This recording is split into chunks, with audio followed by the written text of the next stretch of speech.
Amados irmãos e irmãs, hoje o nosso texto de estudo está em Sabedoria, capítulo 12, versículos de 12 a 27. Irmãos, depois de ter explicado que é a misericórdia de Deus quem o levou a ser benigno e longânime na punição dos cananeus, o autor, ele sente a necessidade de reafirmar que Deus poderia e tinha o poder de aniquilar os ímpios até por uma simples palavra inexorável. E repete que os puniu lentamente, pouco a pouco, para que eles tivessem a oportunidade de conversão. Embora não ignorasse que eles, os cananeus, eles eram uma descendência maldita desde o início. Que inata era a sua maldade e que jamais mudaria o seu pensamento. E isso é grave. É grave o que ele afirma dos cananeus nos versículos 10, 11. Embora apoiando-se no relato de Gênesis, é algo semelhante à concepção do pecado original de Adão, se estende a toda a humanidade. Os cananeus, porém, segundo o autor, uma maldição sem remédio, que impede até de aproveitar esta oportunidade do castigo de advertência.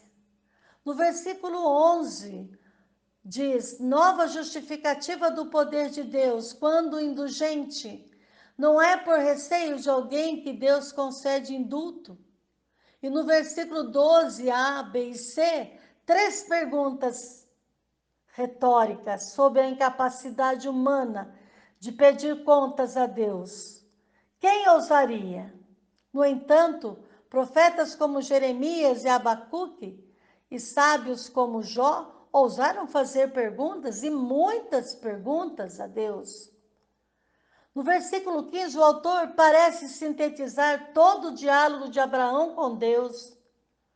No capítulo 18 de Gênesis, sobre a possibilidade de haver ao menos 10 justos em Sodoma, e então Deus não destruiria a cidade. É isso porque ele, modelos dos governantes, governa o universo com justiça e não condenaria quem não merecesse castigo. Ao contrário, os ímpios, do capítulo 2:11, que se vangloriavam de que a sua força era a norma de justiça, o autor que já no capítulo 11:23 afirma que o poder de Deus é a fonte de sua compaixão para com todos, e agora no versículo 16 volta a afirmar que a soberania de Deus que o leva a ser indulgente e que sua força, isto é, seu poder, é o princípio da sua justiça.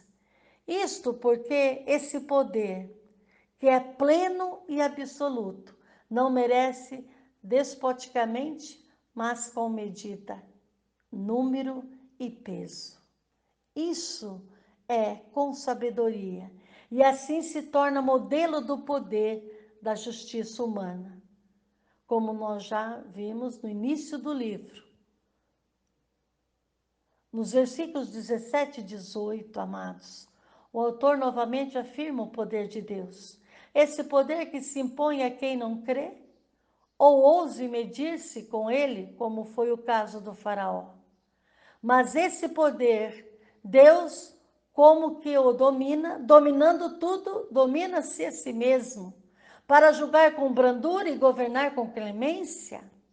Novamente, como exemplo aos governantes helenistas da época, e por que não os de hoje?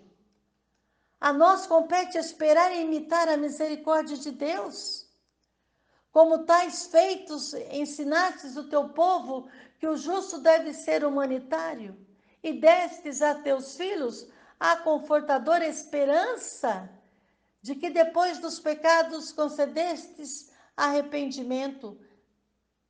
Se os inimigos dos teus servos, merecedores da morte, puniste com brandura e indulgência, eles deste tempo e ocasião para que afastassem da maldade. Com que esmero não julgaste teus filhos, a cujos pais concedestes juramento e alianças, de tão belas promessas. Assim, para nos instruires, feres nossos inimigos com moderação, para que quando julgarmos, nós nos lembremos da tua bondade e quando formos julgados, contemos com a tua misericórdia. Concluindo, irmãos, a sua reflexão sobre a maneira de atuar com poder e misericórdia, o autor, ele recolhe 2 ensinamentos. É preciso aprender de Deus, que ensina seu povo a ser humanitário. Isso está lá no versículo 19. Isso é a prática da bondade. Para os outros, para com os outros. E cultivar pessoalmente a esperança do perdão divino. Agora, quanto à bondade, a própria sabedoria ela é bondosa, é amiga do ser humano. A sabedoria que o autor Salomão implorou a Deus, ainda referindo-se ao brando castigo aplicado aos inimigos dos teus servos, são chamados teus filhos. O autor aqui, ele argumenta, se os inimigos foram tratados com brandura e indulgência, com que esmero não serão julgados os filhos, os herdeiros das belas promessas feitas aos patriarcas, pais do seu povo na genealogia na fé. No versículo 22 faz inclusão, conta o conteúdo com o versículo 19. Recordando novamente 2 ensinamentos expressos agora em termos de julgamento, quando julgarmos, imitar a bondade de Deus. E quando julgados, contar com a sua misericórdia. Aqui, portanto, irmãos, mais uma vez, como ao longo do livro, a lição para os governantes. Embora não só para eles, quanto à maneira de julgar.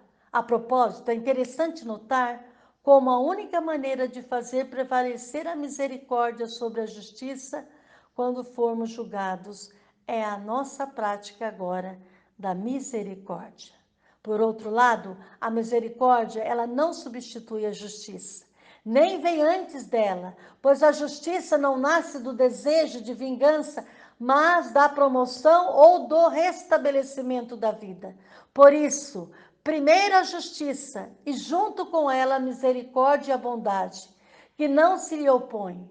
Misericórdia e bondade sem justiça são indignas do seu nome, pois provavelmente acobertariam injustiças e quem perderia é a vida.